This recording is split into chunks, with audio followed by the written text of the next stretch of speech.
Баршаңызға қайырлы күн достар, каналға қош келдіңіздер. Бүгін сіздермен айранмен жасалатын нәзік, үлпілдек, өте дәмді панкейктердің рецептісімен бөлісетін боламын. Маңызды сәттерді жіберіп алмас үшін видеоны соңына дейін көріңіздер. Ең алдымен бізге осындай айран қажет болады. Жылылығы, температурасы маңызды емес. Холодильниктен алып бірден жасай беруге болады. Осындай кішкене сұйығырақ, соның үстіне жарты шай қасық ас содамызды және тұзымызды қосып, жақсылап араластырып қойып қоямыз. Реакция жүретін болады.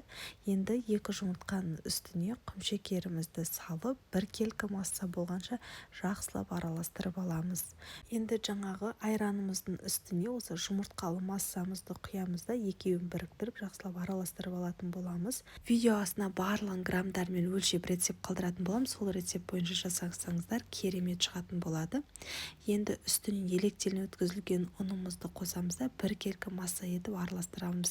Және де бір айта кетерлігі, егер де сіздерде айран қою, қолдың айраны болатын болса, онда ұнды бір 20 граммға азырақ қосыңыздар.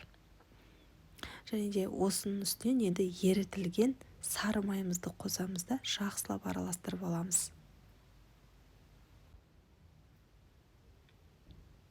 Міне қараңыздаршы, осындай масса шығу қажет. Осымен панкейктің қамыры дайын, енді пісіретін боламыз. Қызып тұрған табамызға орташа отта осылай 2 ас қасықтан құйып шығамыз.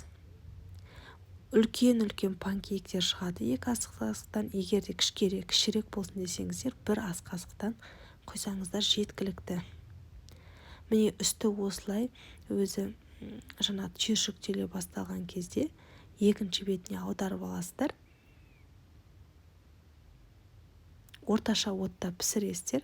Мен біріншісі осындай үлкен болып шықты. Енді сіздерге 1 ас қасықтан құйып көрсетейін деп жатырмын. Міне ортасы осындай әп-әдемі болып керемет пісіп шығатын болады. Міне үсті осылай өзі тесіліп бастаған кезде екінші шетіне аударып алатын боласыздар. 2-3 минут аралығында екінші шетте қызарып піседі. Осылай табамыздан барлығын алып аламыз. Осылайша барлығын пісіріп шығасыздар. Өте керемет болып шығады. Енді міндетті түрде жасап көріңіздер. Менің YouTube каналымда сүттен жасалған панкейктің рецептері бар. Бірақ осы айранмен жасаған рецепт маған қатты ұнады. Жасап көруге кеңес беремін.